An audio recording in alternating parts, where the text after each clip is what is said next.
control is something he's comfortable on. We're going to find out if he's playing it in game number 4 because he's got to tie this series up right now.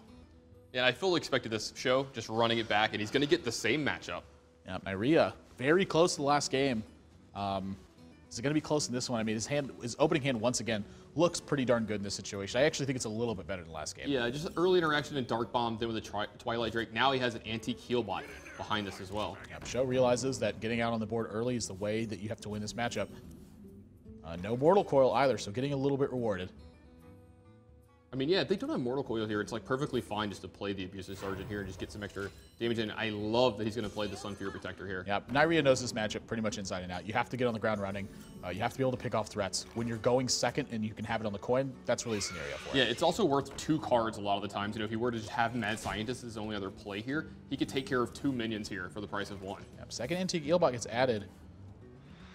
So this matchup looking like it's going to be a lot closer than the last one was. SjoW's hand isn't quite as good as it was in game 1 either. Yeah, it's not anywhere near as good, but he's still got some ability to fight here. So pretty much a no-brainer trade there. Don't want to leave that Sun Fury Protector around to challenge your Mad Scientist. And Neirea, suddenly this hand looks a lot more dangerous. Well, yeah, this is the turn that's hard though. You know, like what do you do this turn? You're just life tapping, taking a little extra damage, and you're yielding some initiative over to SjoW. But SjoW not going to be able to really punish him too hard. Yeah, just an Eagle Horn Bow that's really the only thing he can add here. He's just going to start pushing right now. This actually may not attack sometimes, but I certainly don't blame him for attacking. He just wants to get damage in. Yeah, I think the higher percentages is to actually attack, you know, not play around Molten Giant there since he doesn't have a lot of ways to finish the game off behind this. He needs to get this damage in now. Pilot Shredder added. Lotheb is going to shut off any spells, but Neirea's not really looking for that this turn. This is going to be just to purely fortify the board position, hope that you can live through this. You know, he's down to 13 right now. This is not looking good. He's actually got a big Game Hunter in here too, which is surprising to me because SjoW hasn't been playing a lot of control at all. Yeah, that's really surprising to me that Neirea has a big Game Hunter. SjoW every now and then has Dr. Boom in a deck, but that's usually one of the only minions he has that can actually be hit by a big Game Hunter. Yep, so Neirea just going to taunt up here. And this is, I feel like this has got to be pointed at the Mad Scientist. Let's see what he decides to attack here. Yeah, I fully agree with this.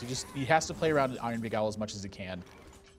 Needs to get actually a big setup with this Sun Fury Protector to proc this trap at the right time. SjoW, I mean, doesn't have a lot of great ways to get through here. And if Neirea has some ways to heal, this game's going to go pretty long. He's going to have to develop the Savannah High Main this turn and start looking to really push through over the next couple turns. Yeah, which I don't think there's anything wrong with this. I mean, he gets to take out the Twilight Drake, leaves himself with a 5-1 and a 6-5 back after this. And Neirea doesn't have an effective way to answer the Savannah High Main. Yeah, not yet, but his hand, not terrible from here. He's got a Defender of Argus, 2 anti-Keel bots. He has a Dark Bomb to clear up some small minions. And he even gets to add a Molten Giant here. Yeah, adding the Molten Giant and then just Dark Bombing on the Lotheb here, I think that's pretty much his best play at this point.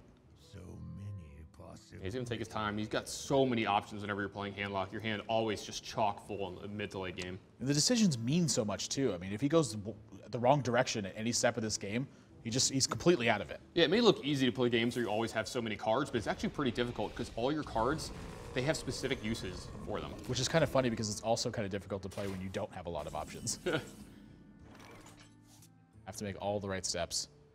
And so 3, 4, 5, 6, 7, 8, 9, not 10, 11 damage this turn. So not quite enough, but still feeling like a pretty good spot. Maybe I actually miscounted my own damage here. 7, 8, 9, 10, 11, 12, 13. Nope, 12. So he's just 1 damage off of killing Neirea in this spot. This is this is looking mighty brutal for Neirea. Yeah, Neirea can use a heal bot here this turn, but he has no other play after that. And he has to deal, believe that this is a freezing trap. So he's going to be able to go up to 12 here. And then, do you just attack this Hound? I mean, you have to attack the Savannah High Main, right? I think so, but that's an ugly attack. Yeah, but I mean, it takes some damage off the board since you're going to be doing nothing but an anti-Keel bot this turn. I mean, I don't think you can just risk the gambit of him not having a burn spell, right? I don't think so either. I mean, you never know. Neirea might think that's the only way he could possibly win, but... So many possibilities. Such a brutal spot. The fact that he had to play the Molten Giant on a turn instead of actually playing like a taunt or anything to get the job done, that was kind of a situation he wanted to avoid. But you're going to find yourself in that spot. It just matters how the Hunter's damage is going to pan out in this game. Yeah, imagine what their hand is from there. He might have played around the right cards there. Just can't play around everything. Yeah, I'm looking for the right way to get this done, but I don't. It's just not there. SjoW's got everything checked at every single step of the way. So I'm going to take Healbot, going to bring up to 12, but that is more than enough damage for SjoW. 5, 6, 7, 8, 9, 10, 11, 12, 13 points of damage. He's going to take this series 3-1.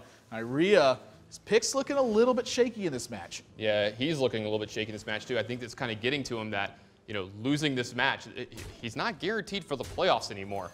He could still lose all of his remaining matches and not make it in. Yeah, this was a pretty crucial match for him. And, despite the fact that he's losing to a teammate, which, obviously if you're going to lose to someone, you would rather it be this person than another one, doesn't feel good to lose in this spot. He's got a ton of pressure on him now. Neirea started out 4-0 in HPL. Now he's at 7-6. Yeah, from the team side, can't feel that bad.